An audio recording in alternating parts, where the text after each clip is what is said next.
Now to a winter getaway, an oasis in South Florida filled with multi-million-dollar oceanfront condos home to thousands of the world's richest Russians. And while the possibility of war breaking out in Ukraine may seem like a world away, the threat of U.S. sanctions is hitting close to home for the luxurious community there. NewsNation's Brian Enton joins me now live with a story you'll see only on NewsNation. Brian. Rudabeh, it is a warm night here in sunny Isles Beach, mostly known as Little Moscow to people who live here in Miami. If you walk around outside the bars and restaurants tonight, you'll hear people mostly speaking Russian. And as you can imagine, a lot of people are talking about what's happening in Russia and Ukraine. Welcome to Sunny Isles, Florida, better known as Little Moscow or Moscow by the Sea. And it doesn't take long to realize these aren't your everyday Russians. These are very, very rich Russians. Hi, we're going to 18101. After checking in with the guard, we were in.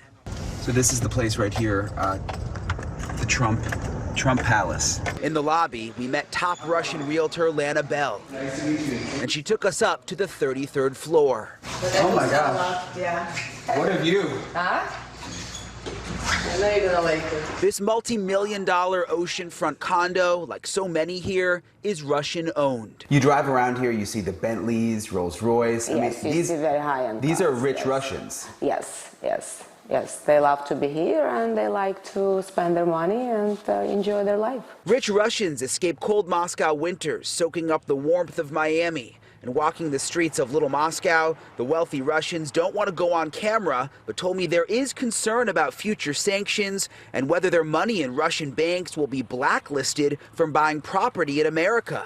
So far, Lana says it hasn't been a problem. Have any transactions been in trouble because of this? No, absolutely not. I never had problems whatsoever. I had several clients who sold their properties and it was as usual. But if new sanctions do in fact impact the lives of Russia's rich and elite ability to spend abroad, could it perhaps hold off Putin from starting a war? In 2014, when Putin's four closest business friends from St. Petersburg were sanctioned in March 2014 by the US Treasury, that Putin complained publicly no less than 5 times and mentioned them all by name and said how unjust it was that they were hit. And he even claimed that this was against human rights. Putin has complained about the sanctions in the past, but at the end of the day, economist and Russia expert Dr. Anders Asland says it likely won't be enough to change his mind about an invasion.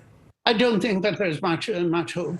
There's some hope, but very little, I would say. And so many of these rich Russians out tonight because they are here escaping the winter in Russia. Were happy to talk to me off camera about the situation. And it was interesting, Rudabeh, almost all of them told me that they support Putin. All right, Brian Enton in Miami for us. Thank you.